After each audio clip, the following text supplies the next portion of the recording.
Welcome back to Glow Up and Grow Up. I'm Stacy. And I'm Caitlin, and today's episode is deeply personal for Stacy.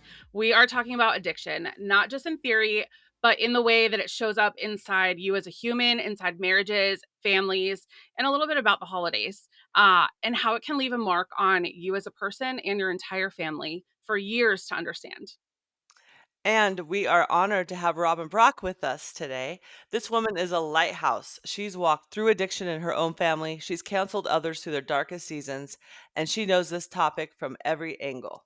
Yes, Robin is an innovative leader in fashion, beauty, and Pageantry. She is actually a top 6 finalist at Mrs. America, which is so cool. Ooh, She love has that. built a career as a model, a speaker, and a mentor.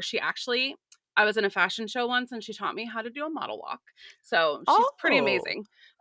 She empowers others to embrace their confidence and their individuality. She is actually the head of public relations right now for LuLaRoe. And her experience in creative directing is really bringing the whole company to a new level, I personally think. She's a dedicated ambassador for the Victoria's Voice Foundation, which educates and provides tools for parents and families to prevent substance abuse uh, and overdose deaths, which is kind of wow. amazing.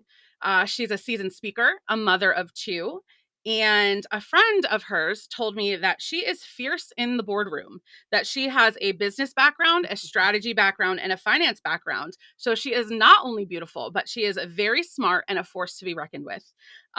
So her commitment to celebrating beauty and purpose shines through every role in her life. We would like to just welcome Miss Robin Brock. Woohoo! Bring her in. Yeah. Robin with the Wow. great Robin with the great hair. Yes. Welcome, welcome. And Like Robin, Becky. I I oh, know, right?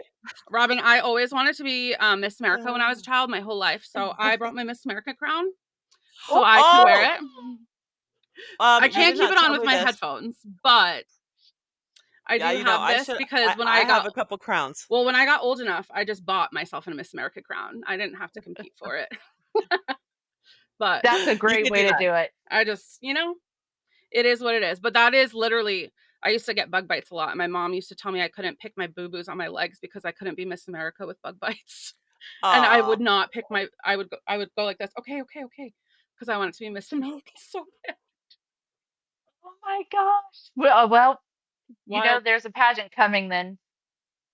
I could be Yep, Mrs. Tennessee over here. there Yep. we go. 40 and So, fabulous. so 40, yes, you are. Yes, you are. So, if you've been listening to any time to the podcast, you know my story that my husband was an alcoholic. That journey changed me, made me realize you can't control anyone. And, I think that I told when we said we wanted to do this podcast, I told Caitlin I want to do this episode. And sorry, I knew this would come. The reason I want to do it is to help everyone listening that is dealing with an addict of really nobody talks about the effects of the family enough of what it's doing to someone who's not an addict, and they don't understand why can't they stop. So, I'm so excited, Robin, that you came here to share your story, and I won't cry the whole episode. I'm just getting it out. But there's so many people right now that are crying and they don't know what to do. And I'm hoping this episode finds them and gives them hope that there is light, because there is light. My story is a happy ending, but not everybody is. And I'm happy for you to share your story and talk about where you've been and how you've overcome everything, and give hope to an addict, and to give hope to a family of an addict or a friend of an addict. And I'm really excited now to turn it over to you so no one hears me cry anymore. And this is a deeply and personal topic for me. Mm. Thank you. Sorry. So, Robin, if you could just start with kind of introducing yourself and just giving us Yeah, a little bit of an overview. And then we'll go into some questions we have for you. But just you take the stage for a minute and just tell us who you are and why this is close to your heart. Okay. This is beautiful. And thank you for that, Stacy. Thank you for being open to hearing this story. Thank you for your open heart and not being jaded. and not wanting to Yeah. just glaze over this topic. Thank you for Yeah. diving in, even though it's very uncomfortable and very vulnerable for you to show yourself in this Yes. way. So I just want to thank you for giving me that space. And Caitlin, thanks for thinking of me to be the one. This is why I believe I have my freedom today. This is why I have a voice. And so, that being said, I'll jump into why I said freedom. I grew up, I won't say I was born in Austin. We won't do that. I'll give you the fast forward version, but I grew up in a um, very normal dysfunctional family. There was a lot of love. There was a lot of dysfunction. There was divorce early on. I got passed around. I lived with a bunch of different people. I realized later on that I was always trying to fit in. I was always trying to find someone who would keep me. I learned mm, uh, survival skills early, that, if I brushed my hair, if I made my bed, if I was pleasant, if I didn't ask for too much, if I was helpful, then people would keep me around. And that was a survival skill that turned into people pleasing. I learned later, and that people pleasing grew into some other behaviors that we can touch on later. But basically, what I learned was my whole life, I was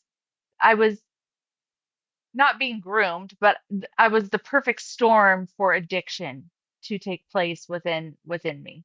And as I went through life and witnessed things that I didn't want, I do have this spark of joy in me that is maybe a little bit more like higher than a calm. So I just want to acknowledge that I'm extremely optimistic, and that's how I'm made.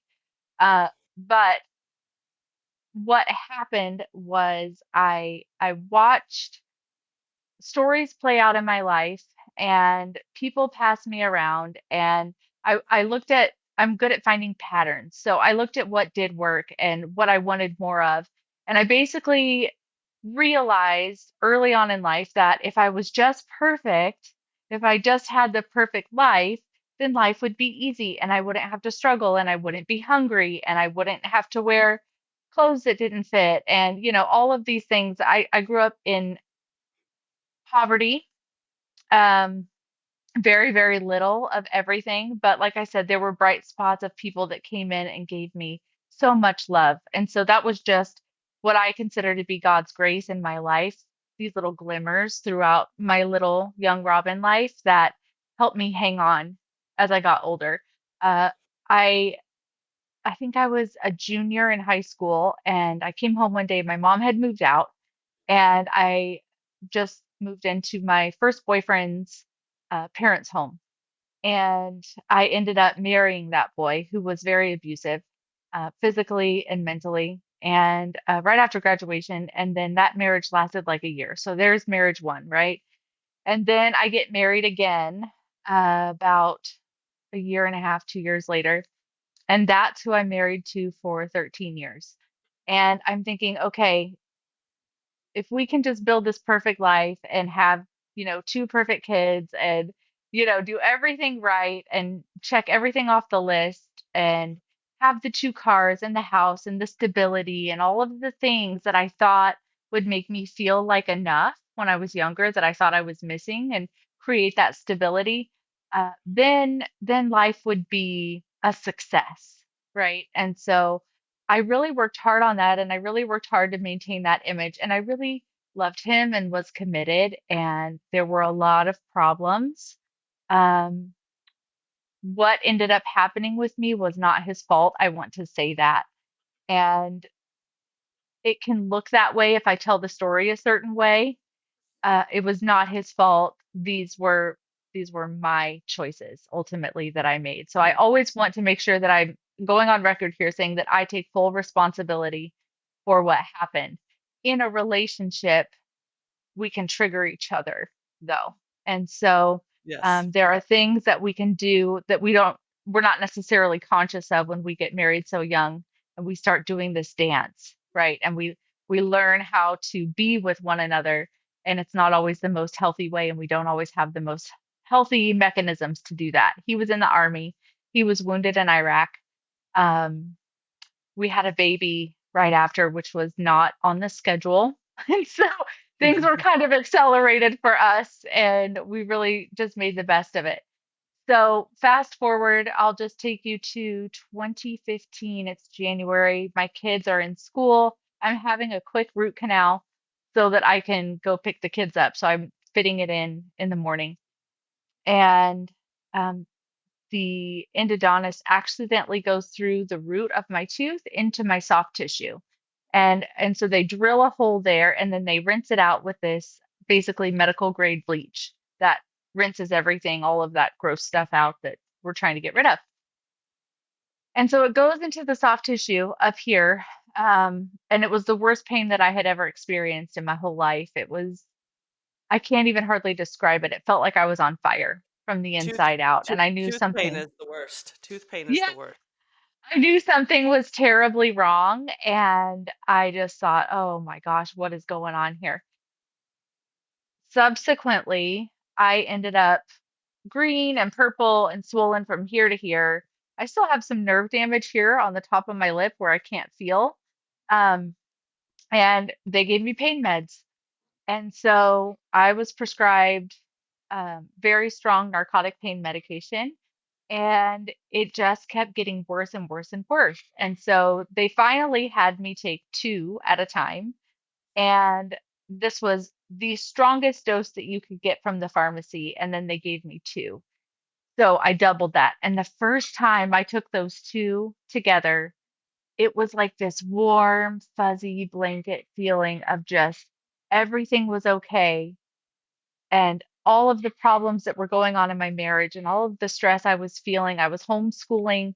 I was, a stay-at-home mom. I wasn't feeling like I was like I was living up to my potential as it was. And I was feeling very much like, is this all there is? And I love my kids and I love that I got to stay home with them for 10 years. But I was feeling very restless leading up to this botched root canal. So fast forward, they give me two painkillers at a time. I'm taking them. I'm also prescribed Xanax at the time for just normal mom stress and, all the things, whatever. It's very normal to get Xanax at this time.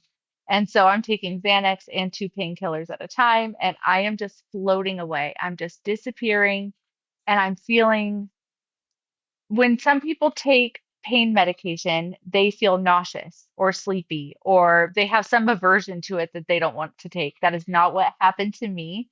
What happened to me was I had energy.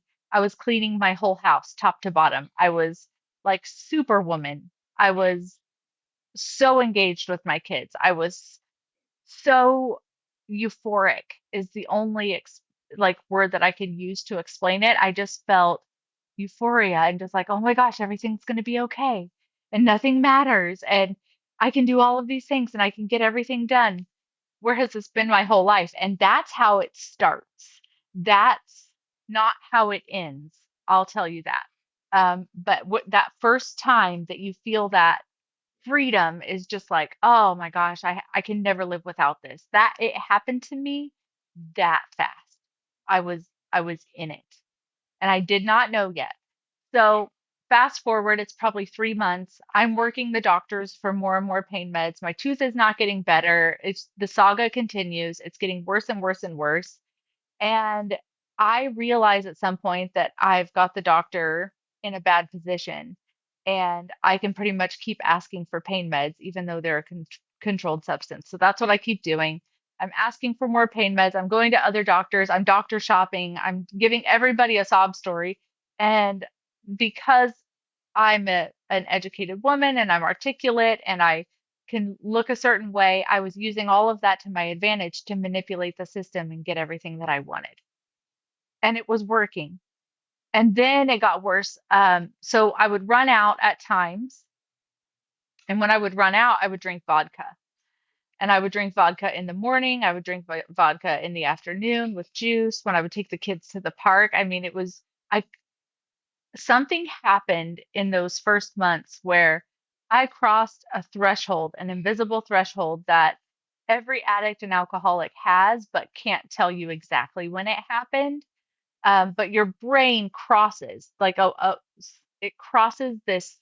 threshold again is the only word that I know. And once you've crossed it, you can never go back. And I knew that I was out of control, but I kept telling myself, okay, well, one more script, one more, whatever. After this is over, then I'll start weaning myself off. Okay, so I start trying to wean myself off. I start trying to just cold turkey. I do everything that I can think of to go down in the dosage or skip a dose, but all I'm doing is watching the clock, thinking about when I can take more, and I am not in control whatsoever. And every single time I thought that I could beat it. Every single time I thought, next time I'll be able to taper down. Next time I'll be able to stop. But for right now, I can't. Just because, whatever, I would justify it some way in my mind. And it made sense, even though somewhere in my gut, I knew that that wasn't the truth. And I knew that I couldn't do it myself. So at this point, we're 6 months in, and I'm up to 30 painkillers a day. Oh my Think God. about taking 3,500 milligram Tylenols a day, Wow. what that would do to your liver. I'm swollen. I'm about 190 pounds. I'm just bloated. My eyes are yellow. Um, I'm not euphoric anymore. It's not working. I'm not getting the energy. I'm not getting that feeling of everything's going to be okay. And my tooth hurts worse than ever, not to mention the rest of my body, because what happens is those meds and alcohol at high levels trick your body into thinking that you are dying when you're not getting it. So I'm going through this constant process of over drugging myself and then going through withdrawals, and it feels like my skin is crawling and I'm getting the muscle cramps. And if you've ever had restless leg, it's like that, except for all the way up your spine.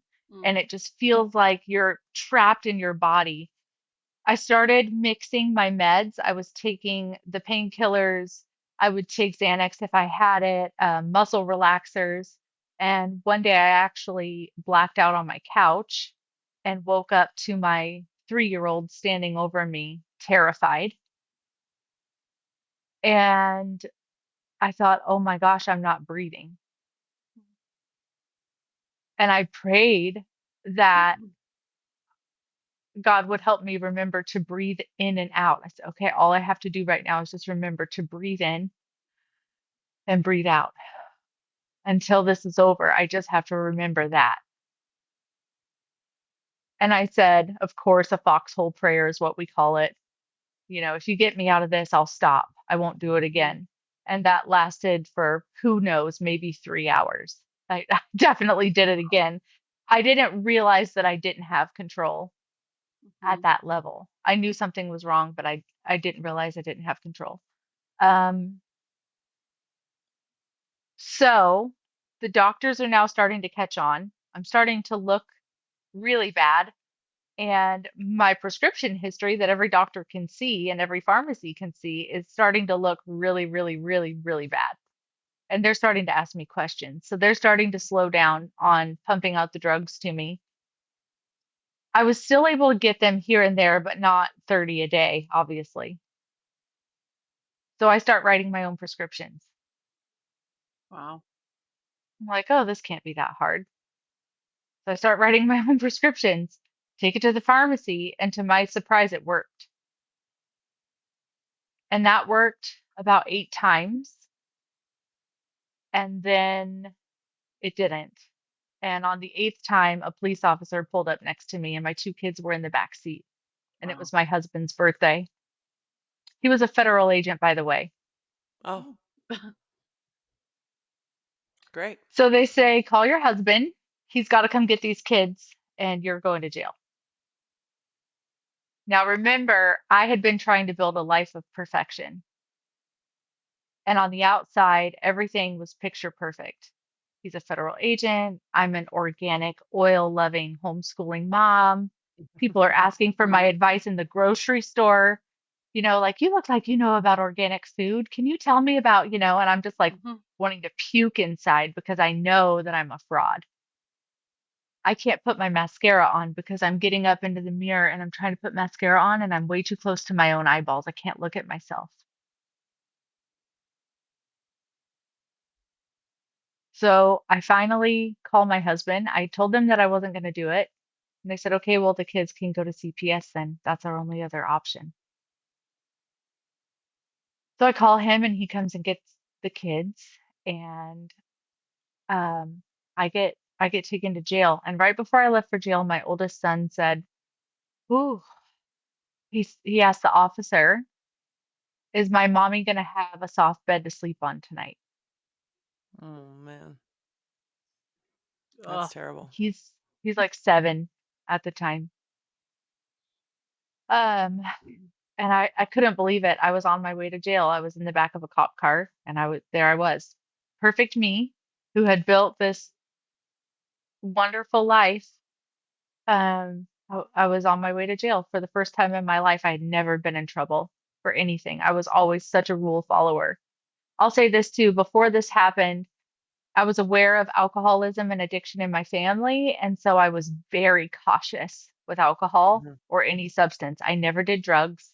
I drank very, very carefully, very rarely, because I was so aware of my um, genealogy Yeah, and the likelihood that I would become addicted to something. yeah. So that's why I was always such a little goody two shoes. So I went from goody two shoes, blah, blah, blah, blah, blah, perfect everything, house of cards, to in the back of a cop car in like 6 months. That's how fast Did you, my addiction. did did your husband know? Did he know this that you were He struggling? was he was aware, mostly because he received pain meds as a wounded veteran, Purple Heart veteran, and I would steal his pain pills. Okay. Did he ask you to stop, or didn't get to that level yet? Yeah, Oh yeah. he had Okay. asked me to stop. He asked me why I couldn't stop. Um, Hmm. I did express to him that I thought I had a bigger problem Hmm. and that I needed treatment. And I'm not going to tell you what that conversation was because I'm not going to try to make it look like it was his fault. But at the time when I had reached out for help, it wasn't going to happen. So that's, I just said, okay, well, because I still thought that, okay, well, you're right. Like I just need to be smart enough. I need to be responsible enough. I need to love my family enough. I need to value my marriage enough. I need to Right. value my life enough to stop being, do we cuss on this podcast? to You stop Yeah. can. being Yeah. to stop being a shitbag and Yeah. you know what I mean? And do the right thing here. It's not that hard. I have morals. I have a moral compass. Like, Right. why can I not just stop? And every time he would talk to me about it, I'd be like, okay, yeah, no problem. I'll just quit, you know? And somewhere in my gut, I knew that wasn't true, but I wanted it to be true, but somehow I knew I couldn't do it. So I go to jail.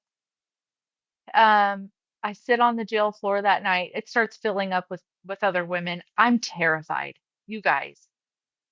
I'm like sitting there on the concrete floor and I'm like, do I have a family when I get out of here? What Yeah. is going on outside of this place? Um, who are these women coming in here? Are they going to beat me to a pulp? Like I don't know what's about to happen. Is this the orange is the new black? Like, you know, do you have to beat the biggest girl up in here or what? Because I'm not capable of that. You're So like, what I are don't we have a gonna do? shank. I don't have a Yeah, shank. exactly. There's no shanks. The food was terrible. Um, but here's what happened. Then I started detoxing. So I started my period. Oh, of I course you started did. Ooh. it's Damn a period. one toilet, one room situation. It's freezing, freezing cold in there, and you have nothing, nothing. So I'm in the like orange jumpsuit or maroon jumpsuit. I don't know if you've looked up any of my social media stuff, my mugshot's on there. I think it's maroon. And and so I'm How long? laying there How long trying were you there for? How long were you there for in jail? 24 hours. I ended up Oh, there in 24 hours. But here's what happened. Here's what happened. These girls sat on the floor with me and I was terrified, right? And they were like, okay, what are you in for? What are you doing? You know, what happened? And so I told them what I had done, written my own prescriptions. And I was like, I think I'm in big trouble. So they're basically like, okay, this is your first offense. You're going to be released tomorrow on your own recognizance, you know, Yeah. whatever. And I'm like, okay, but I don't know. Like maybe I'm not. It was scary. But every single woman there had an addiction issue. She was coming off of something, or her crime that she was arrested for was drug or alcohol related. And they all told me stories. Every single woman in that cell that filled up full by the end of the night told me stories about how they had, one of them got used to do horse therapy on the reservation. I was living in Arizona and she got bucked off a horse, got hooked on prescription pain meds. You know, other people had trauma in their lives and started drinking early. You know what I mean? Mhm. And just every single person had this story of addiction and they told me their stories. And one woman looked over at me and she said, if you're still just on pills, have you tried heroin yet? And I said, no, I haven't. And she said, that's the only place you have to go from here. Hmm. That's the only place you have to go. And she said, all of us in here, all of our kids live with our parents or they're in foster care. There's no hope left for us. So we're just looking to get the next high or pass away trying to get that next high or go to prison where the really good drugs are. That's your future. That's Wow. your future. That's what you have. And so if you're just on pills, like they leaned in, we were sitting in a circle and they said, you have to get out of here and you have to save your life. These women who owed me nothing, who I would have walked a mile around Hmm. earlier in the day because they were dangerous. Right. Yeah. That was your Now, if that intervention. Wow, that was your that was intervention. that's humility on another level. Yeah. Those women gave me everything that they had and told me the truth about what was waiting for me. And I knew it. I could feel that that was the truth in my soul. I knew it. There was nowhere else for me to go. I wasn't going to be able to fix it on my own. So I get out of jail the next day. Husband does pick me up. Um, and my mom flew in from Kansas, and my cousin flew in also from Kansas. And she took care of my kids, and my mom took care of my house. And I went to treatment for 34 days shortly after that, in between looking for attorneys, because the state of Arizona was really excited about making an example of my case. And I was looking at 12 years in federal prison. Oh boy. I that perfect life that you portrayed was probably about to be used against you. Like Yeah. because it was such a good because you were such a perfect person, like let's use this as an example. Yeah. Yep. Yep. That's exactly right. And so I had two choices, and let me tell you, the lower choice was my first choice to begin with, which was okay. My ex-husband's family was from Scotland, and I was like, well, we have to move to Scotland. Like that's our only option. We're out of here. Yeah. But I'm not taking responsibility for this. But I did get to go to treatment, and I looked. This is important. I sought out a treatment facility that would not have me leaving treatment with a sack full of pills because pills are a trigger for me. And so I did not want to walk out of there with Xanax or some other kind of, you know, anything Mhm. that would be like, okay, well, we'll manage it this way. Because I know that for me, taking more pills would just be like another, okay, well, if something's wrong with me, I have to take a pill, lots of them. And Mhm. if one is good, 10 is better, right? And so I looked for a place that had holistic therapy. And so it was out in the desert. It wasn't fancy, but they had good, clean food, you know, to the best of their ability. They did offer yoga, and it was like a minimally invasive treatment. It was all like talk therapy. Like we're going to get to the bottom of this. And that's really what I wanted to figure out. That's really what I wanted to know about myself. Why can't I stop? Because right before the arrest, my ex-husband looked at me and he said, "Why can't you just stop?" Yeah. That's the And question. Normally, I was like, I would have a reason, right? I would think my way into something. I would say something that would give him some kind of false hope. And for the first time, I didn't have a reason. And that was grace, in my opinion, because it wasn't tricking my brain into thinking that I had an answer that I didn't have, which was, and I said, I don't know. I don't know why I can't stop. And that really made me think, holy crap, I really, I really can't do this by myself. Mhm. And so I went into this treatment facility and I was really grateful to be able to do that. I didn't realize how much I needed to be removed from my family situation to realize exactly how sick um, my marriage had become and and and the way that I was using these substances to get away from those feelings.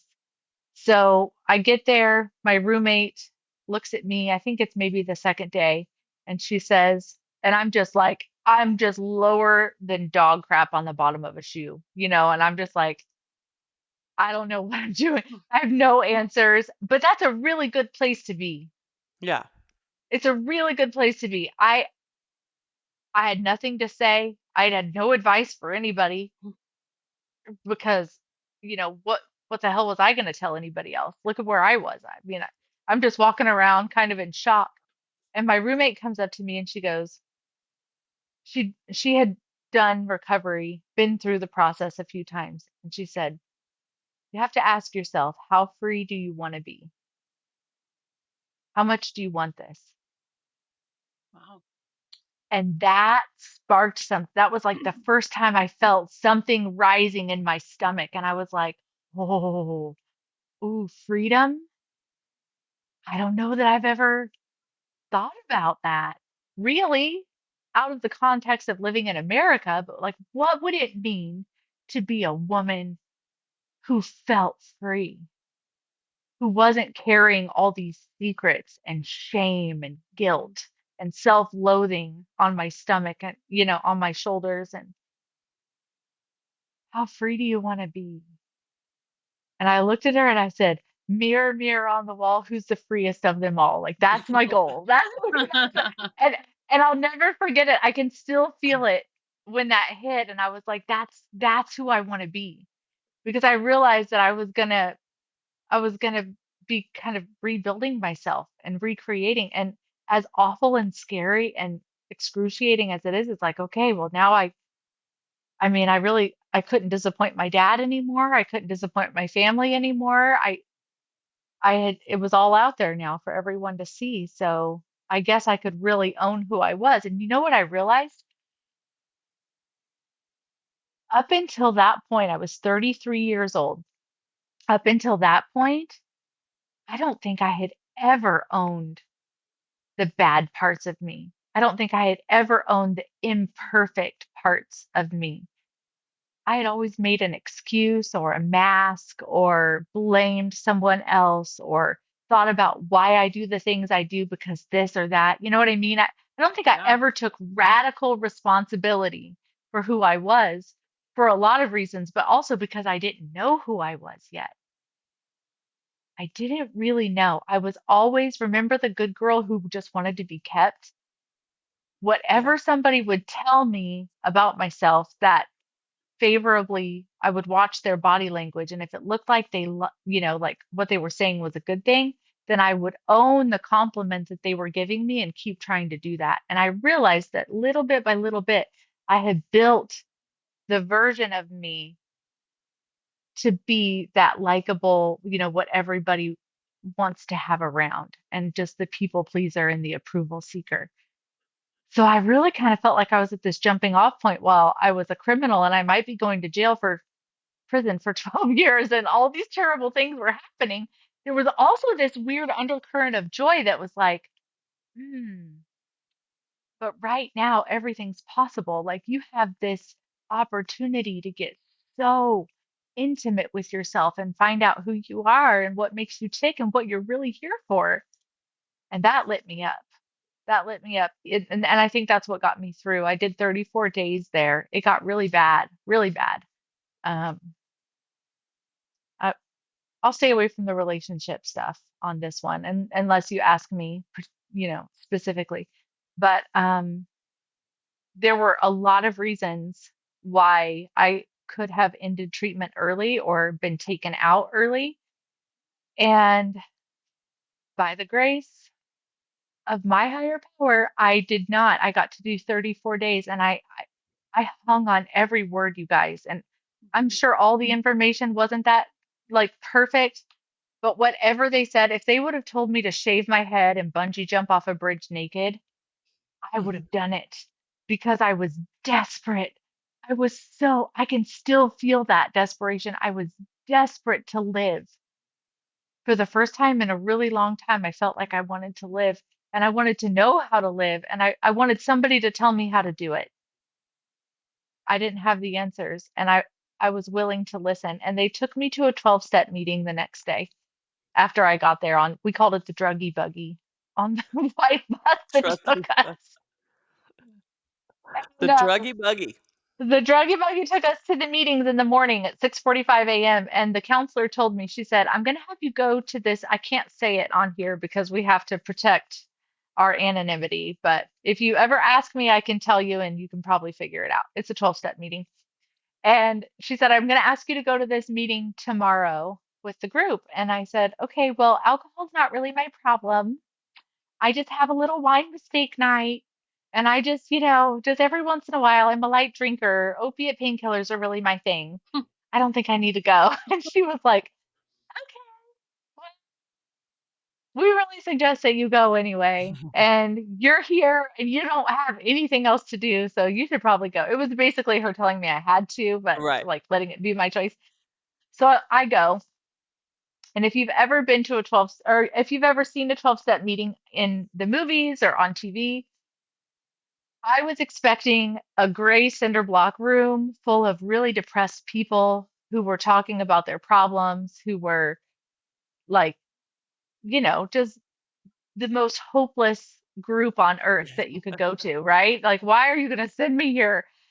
So I go and I walk in, and the place smells like coffee. And there, I saw my pharmacist there. And Interesting. yeah, one of them, because I had many, but the one who Right. was nice to me was there. And I was like, oh, that's why one gets it. Um, I mean, a group of people in this room, and it's important that I'm saying this. Yes, people who had just come off the streets. Yes, people who had been in jail. Yes, all the people that you would probably imagine, but also attorneys and chefs and Mhm. moms and grandmas. And you could not, you could not have pinpointed all of the different types of people that would be in that room. And it was full. It was full. There had to be 100 people there at 6:45 in the morning. It was called the Eye Opener. And we went to that meeting and I sat there in awe, just watching everybody do their thing. And I listened to the stories and I swear I saw this golden thread the room. And I was thinking about how different all of the people there looked and how all of their life circumstances were so different. But I heard them speak and I heard my story in every single one of them that spoke. I heard something true about myself in every way that they spoke. And I saw this golden thread that like weaves us together. And I was like, oh my gosh, we're all the same. And that was the first room that I had ever walked into in my 33 years where I felt like those were my people. And I was like, oh, okay, I belong here. This is somewhere that I belong. I don't have to try. I don't have to convince anybody. I just get to belong here. And that was a brand new feeling for me. And it was just what I needed. So I listened to everything those people said. And I went to every meeting that they would take us to. And I read every handout and every, excerpt of every book because I didn't have anything with me. And I just devoured information. And everything was so new to me at that point. Still didn't know what was going to happen to me. So fast forward, I get out. I get a sponsor in my 12-step program. I had to go through like three before I found the one who stuck, and she still terrifies me to this day. Well, I She think that's good. I think that's good. I love her. She is not impressed by me. She doesn't think I'm cute. She's not, you know what I mean? Like, she's not, I cannot get anything over on her. She is just, she calls it like she sees it. She's a horsewoman. Um, that woman saved my life. That woman saved my life. I wish I could say her name on here. And she's in Arizona. She's celebrating 41 years Wow. this year, clean and sober. And Amazing. I got to go back for her 40th last year and see the table where I took my steps with her and walked through. And she gave me everything she had. And the life that I have now and everything that you guys are seeing here is a result of her sacrifice and her experience and all the ones who came before her. So That's I amazing. got out. I kept going to my court dates, and all of the things, and it was pretty grim and scary, but by the time I got out, I had learned radical responsibility and rigorous honesty and concepts that I hadn't taught before. Even though I grew up in church, I just, this was a different way to live. This was a completely honest program. And they say relapse is a matter of dishonesty. So always honest with yourself first. And then if you're honest with yourself, you can give that to other people. So I went to court for my final court date, and the recommendation from the state was 12 years in federal prison. Had I had resigned to that. I accepted it and I said, "Okay, at this point, I've been doing this for a few months and I know that I love it and I just want to be free. And even if I'm in prison, I can be free as long as I'm not back under the thumb of this thing." And so I said, if I have to go to prison, then I'll go to prison and do it. But I'm gonna share this with other people. So if I have to do that in prison, I will. And that's what I said to the judge, that I'd rather not because I have two little boys and I would love to see them grow up and be a part of their life. Um, but I did do this and I put people in danger. And if that's where I belong, then I'll accept it. But I will be working this program to the best of my ability for the rest of my life. And I still have the paper where he crossed through my sentence recommendation and assigned me 1 year probation. Wow. Amazing. That's wild. That's amazing. My my probation officer cut me loose at 6 months. I begged him not to. I said, "Don't trust me." Trust me. Don't trust me. I don't trust myself. Yeah, what are you doing? And he said it's a waste of everyone's resources to keep doing this. And I said, "Okay." I thought it was a mistake. But shortly after that, I got my 1 year coin in my program, kept working my steps. And eventually that led me here to Kansas in another miraculous story that I won't discuss because that's not a part of this story. But the way that I got here and the way that my marriage ended and the way my life has unfolded since then, every single day has been miraculous and beyond my wildest dreams and way beyond what I deserved. So I always like to think um, lately of it's not happening to you, it's happening for you. And this Mhm. kind of reminds me of your story. It was happening for you. You had to go through this to end up where you are. Otherwise, who knows where it would have landed, right? They're still trying to live the perfect life that you weren't happy in. Yeah, thank you. I definitely agree with that. It wouldn't have Yeah, ended it wouldn't have ended well. right. Yeah, that's wow. Thank you for sharing all of that because it's very inspirational and very it's just even though if you're not walking through addiction necessarily, there's still so many things in your story that are like, okay, yeah, I felt like that. I've been there. Like Hmm. it's so easy to feel and see like, yes, I agree. Like I feel like that. But if you see someone on the streets and you're like, oh, they're just an addict. Like, it's hard to relate to that sometimes. But hearing a different side of it, you're like, that could easily be me. Yeah. Um, Mhm. Could you be just, anybody. it could be anybody. And I think that our lives are, we take so much for granted every day that it can all change so fast. I'll tell you this, in recovery, one of the first things we do is learn how to make gratitude lists. And it's one of the first things that I do with my women that I get to work with and sponsor and program is because everything is wrong, right? Like everybody's doing me wrong. Right. There's all these reasons, right? Like that, just like you Uh-huh. said, Caitlin. And so one of the first things we do is make a gratitude list when we wake up and before we go to bed. Even if your only gratitude is, we say, put your hand on your heart. Do you feel that beating? Do you feel your chest raising and falling?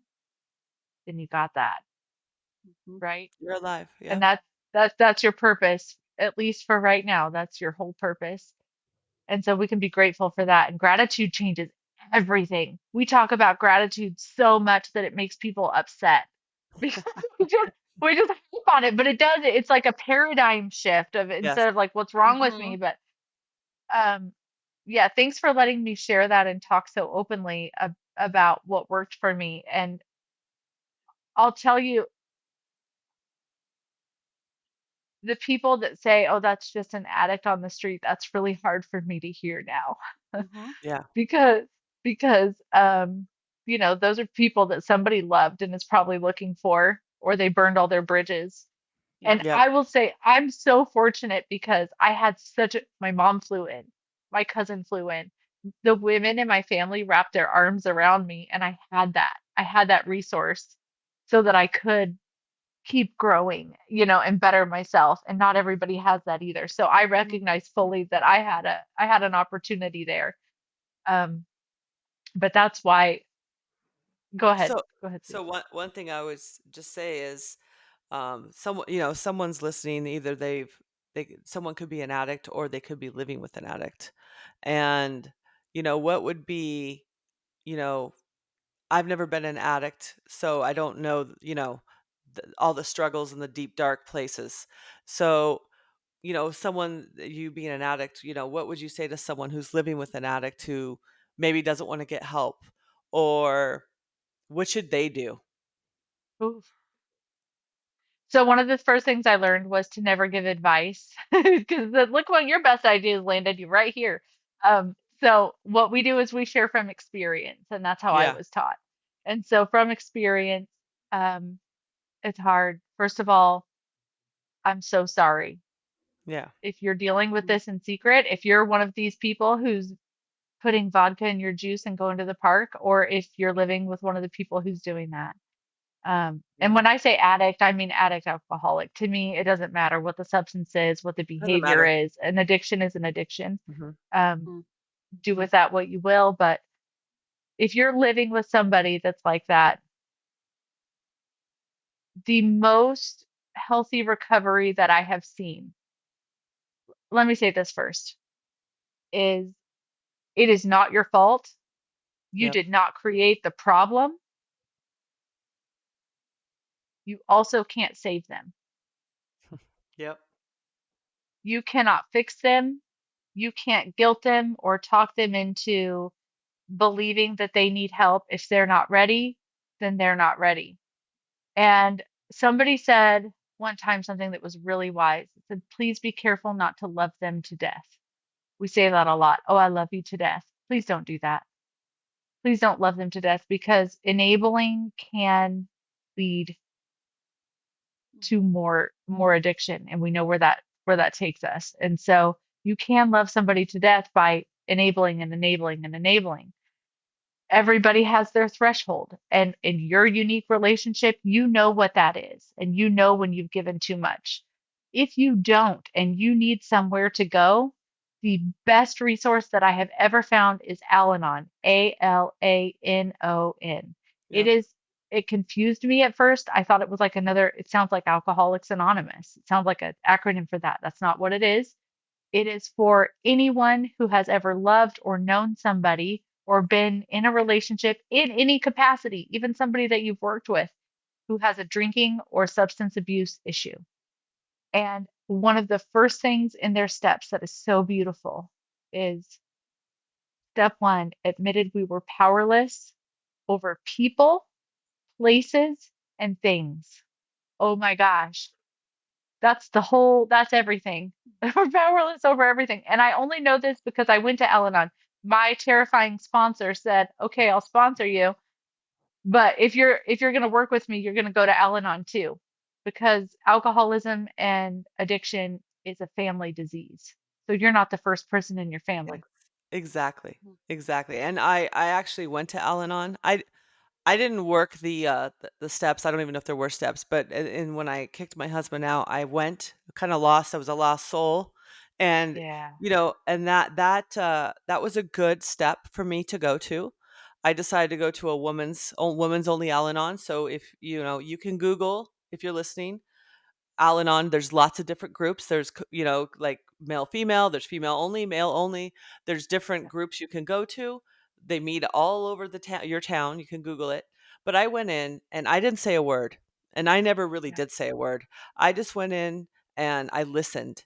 And they said, the alcoholic did this today. The alcoholic did, and these were sometimes their children too. So it's a different dynamic when it's not your spouse. But my situation was it was my spouse, and your spouse is a choice. Your children are not the choice, so it's a little different. Yeah. And I sat there, and that's where I made my decision that I will not be continuing with this marriage, that I will not continue with this marriage anymore because it's his choice to do that, and it's his choice to not get help, and I realized I was powerless. I was trying so hard to fix him, trying so hard to help him in and out of rehab. I kicked him out once to a hotel, and then I went back and grabbed him 3 hours later, so, like, I was part of the problem, and, yeah, that's where I decided this is over for me. I'm done. And I never went back. Like, I never allowed him Mm, back in as, a mm. part of the family unit. But the Al-Anon was the key that helped me see, you know, and I had a good support system and family and friends. I didn't feel like I needed that support anymore with them. Maybe I did. I probably did now that I say that out loud. I probably did, but I chose not to. And I eventually, got okay. But I would definitely my recommendation, and I speak from my experience, is if you're in the situation, you don't a lot of people don't talk about it. They feel shame. Go to a Al-Anon meeting. Yeah. Yes. Yep, it's tough. Man, you just owned that, Stacy, what you just said. And I love what you said about spouses and children are two different things, Yeah, right? it is. It is. But how you said, I put him out to a hotel and then I went and got him 3 hours later. That's so honest and that's so true. That's how it goes because Yeah. it's so many emotions and there's so much mind warping that the addict and alcoholic does on the partner about making you feel responsible for their Yes. life. And you're trying And to there's save such an them. exchange. You're trying to save them so much. You can't. Master manipulators too. Yeah, Yeah. you can't save them. And you're like, "Don't you love me?" "Yeah, I Mm, do, but I can't stop." And you don't understand it. You don't understand it, why they can't stop for their son, for their daughter, for you, and it has nothing to do with you, and that's the hard part to dissect, and I know so many people are going through it that don't talk about it, and I'm hoping they're listening right now. I hope so too. Because you just said it. It's not that they don't love you enough. It's not that you're not enough. Your children too. Oh my gosh, the children have to have so many questions too. Yeah, the That's so children. hard. I mean, I But have a there's son, and mm, he was 12 when I kicked him out, crucial age. So it was, mm, I never dreamed to be a single mom, I had it right? all too. That wasn't in my plan, and I was angry with him for a lot of years because I'm like, "I don't know how to raise a man," I'm not a man, and, yeah, I mean, everything's I grew up a lot. My son's good. He grew up way too quick than he had to be the man of the house at 12, and, but he saw what, alcohol does, and he's I don't believe I don't think he'll repeat those patterns. I hope not. I pray that he does not. Yeah. So, Yeah, me you too. know, I think it's just great to share your story because you were the addict, and my story is I was the reason, the spouse of one, and it's still hard for me to understand why you can't stop. It's still hard Mm. for me to understand, because if you're not an addict, you don't understand.